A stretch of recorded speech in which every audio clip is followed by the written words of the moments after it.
All right, guys, this is Mr. Martirone with an overview of social welfare policy. So, as you guys are reading that chapter 18 at home, this should serve just as a little background, a little refresher that you guys can play from time to time to keep you guys up to speed. So, in the last chapter, we talked about budgetary policy and federal spending. This chapter is going to be talking or focusing a little bit about what they're spending money on.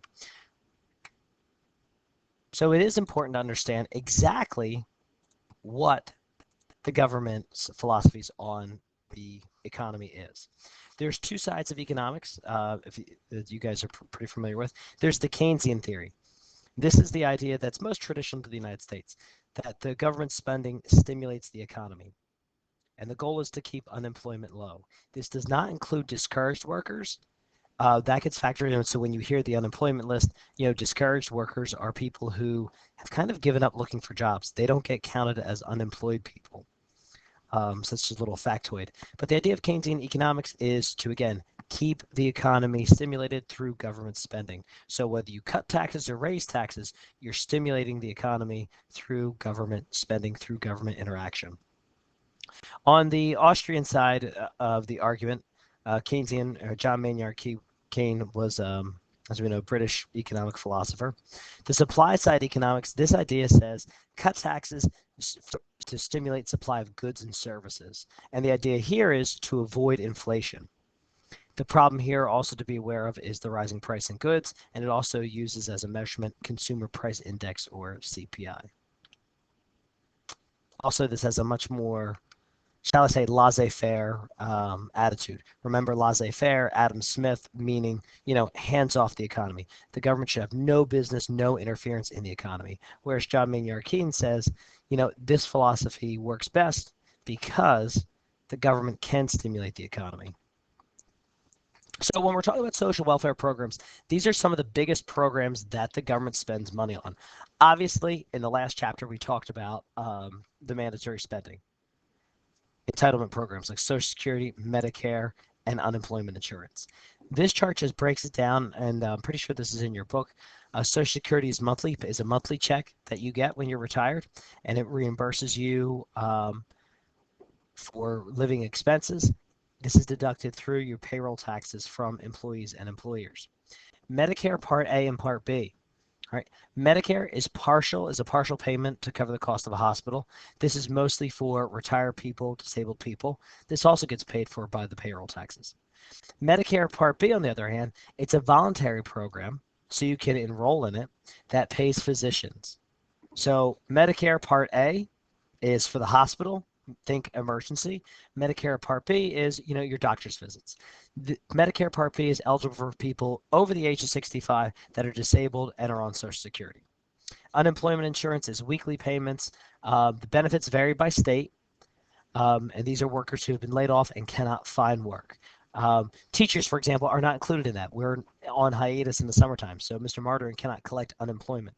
But, for example, union or construction workers, labor jobs, after they're done a project, if they've been laid off for 6 months, 10 months, a year, 2 years, they can collect unemployment insurance. And again, the taxes vary depending on the state. There's also means-tested programs. So what is a means-tested program? Well, a means-tested program is simply a program that fits a specific need for a person. All right. And in order to be eligible for this program, you have to fit a certain criteria. So Medicare is medical and hospital leave. This is for the very poor, as we said in the last chapter. This is also Medicaid is funded through the state. Usually the federal government provides federal grants to the states, and the states then can help the people that they see fit. Food stamps. Okay, that's a mean tested program. Coupons can be used to buy food.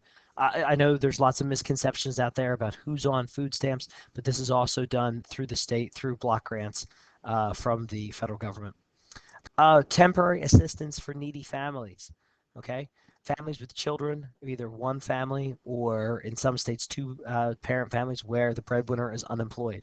So perhaps one parent is working, but that's they're working a minimum wage job. So that assistance is available. There's also SSI, which is supplementary security income. These are cash payments. These are for elderly, blind, disabled people who are living below a certain uh, income level. There's also children's health insurance programs, or CHIPS. This is a subsidy of an insurance program. This is basically for poor families with children. So, for example, if you're living and you have a child that's disabled, um, maybe you can't afford health insurance for yourself, but through this program you can obtain insurance. Again, those are all examples of mean-tested program. It's also part of what? Discretionary or mandatory spending. These programs, Medicaid, food stamps, temporary assistance for needy families, SSI, and CHIPS, they're all discretionary spending in the discretionary spending budget. Social Security and Medicare are, in fact, mandatory spending. Don't forget those definitions. All right.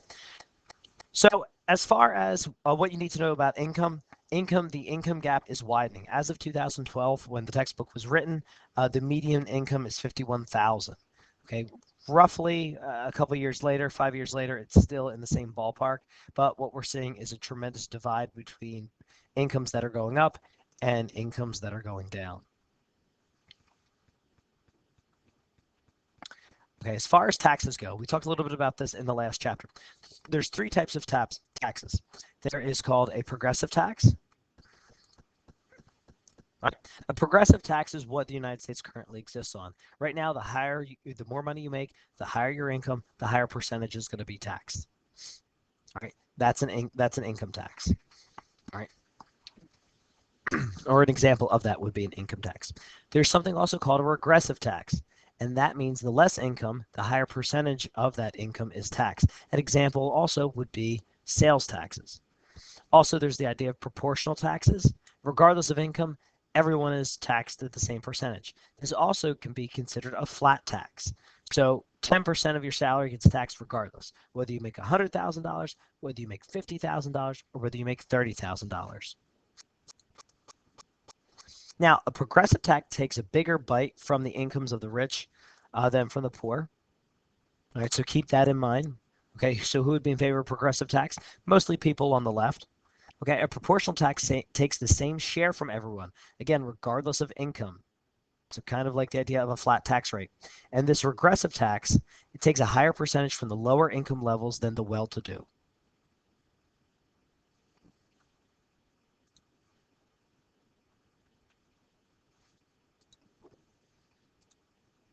All right, as far as government expenditures, there's also government expenditures. The government can affect a person's income through its spending policies, and we know that. We've seen that. Benefits from the government are called transfer payments, and this is because they transfer money from the general treasury into those specific needs. All right, so when the federal government is authorizing money, transferring that money for Social Security, for unemployment insurance, for food stamps, and for college loans, that's an example of a transfer payment. Okay, can't state it enough. Billions of dollars of checks are written every year. Most of it goes to Social Security. The government also gives what's called in-kind payments, and that's something that has cash value, although it's not cash itself. This is an example of food stamps, healthcare subsidies, and low interest forgiveness for student loans.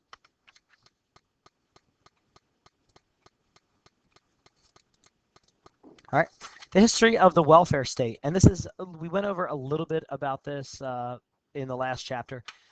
Beginning in the Great Depression, Franklin Roosevelt signs the Social Security Act. This is to aid families with dependent children.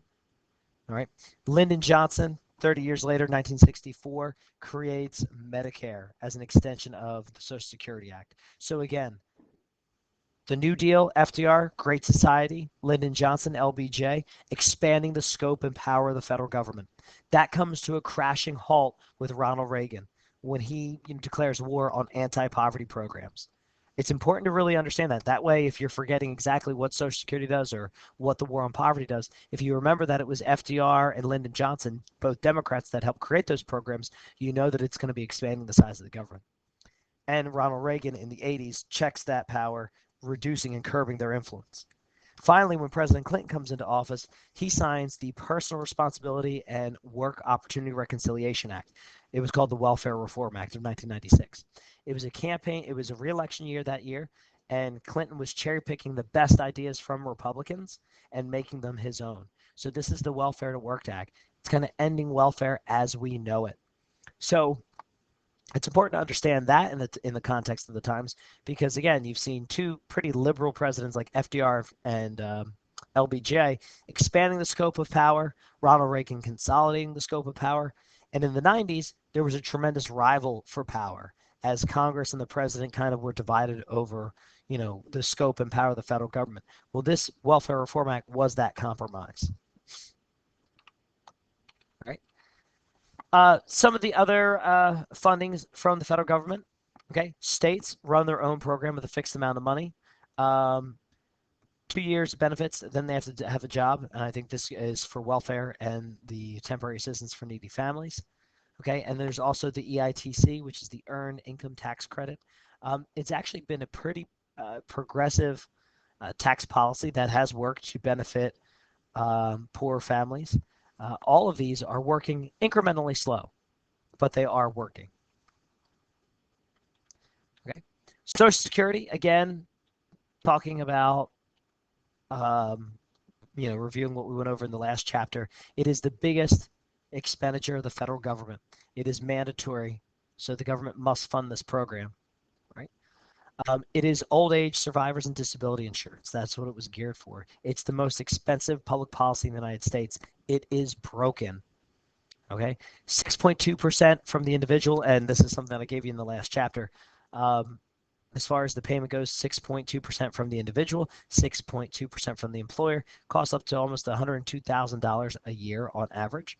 And it's sustainable. The program is sustainable as long as the ratio of workers is proportional to beneficiaries. And what we've seen in recent years is that the number of beneficiaries is increasing while the number of workers paying into it is decreasing. Okay, the government, you're going to hear all sorts of people talking about reforming Social Security. What do? Do we cut benefits? Do we increase taxes? Do we do both? Or do we move people into a private retirement plan? This was the idea that President George W. Bush thought of in the mid to late 2000s. It was not successful. And finally, we will talk a little bit more about this in the coming weeks, but environmental policies. Some of the non-government organizations, the interest groups includes the National Wildlife Federation, Greenpeace, the Worldwide Forest, Sierra Club, the John Muir Society, the Yosemite Conservancy. All those organizations are aimed at protecting the environment. There's also a conflict between economic growth and environmental needs, and that's something that we're looking at. For example, the Dakota Access Pipeline. Do we protect the environment there, or do we build a pipeline giving cities like Chicago cheap, affordable gas? Areas in Oregon, do we, strip that area down and log it, and people can have timber, or do we protect it as a forest? There's always been, ever since President Roosevelt started protecting the wildlands, there's always been this debate between, are we just protecting it for the sake of protecting it? Are we protecting it for the future? Or are we protecting it for some economic goal down the road? Okay. Finally, we have the EPA, and you're going to hear a lot about the EPA. It is the largest federal independent regulatory agency. Independent meaning it is independent of not government oversight, but it is independent in its decisions and rulings. Okay, so the White House can not interfere with their rulings or findings. They cannot suppress reports from the EPA. It's the largest federal independent regulatory agency. It enforces the Clean Air Act, the Water Pollution Act, and the Endangered Species Act. The problem, and I guess you can call it a strategy, President Trump has severely reduced the budget of the EPA. The idea here is reduce the budget, therefore tying their arms. They can't send out inspectors to make sure all the rivers are clean, and companies out in Detroit or Michigan are in violation of the Water Pollution Act or Endangered Species Act or Clean Air Act. So it's the idea of the enforcement provision that's being curbed by these budget cuts. But it is the largest independent regulatory agency. Also, the idea of global warming, the Kyoto Protocol. The Kyoto Protocol is something the United States entered into. Now, maybe we'll be pulling back out of it. It is quite problematic that we are, one-fifth of the world's pollutants and a small population of it. All right. So that's a little overview of social welfare policy. Again, the big ideas to take away is that we spend tremendous amounts on Social Security and Medicare, very little on environment. And you guys can see the energy policy. We get 22% of our sectors of our industry is in coal, 37% natural gas, only 9% nuclear power. And that's something that, we're going to hear a little bit about in the future as people are pushing nuclear power because it is cleaner and safer. All right. If I went too fast, please watch this again. But make sure you've read chapter 18 in your text on social welfare policy and social welfare spending.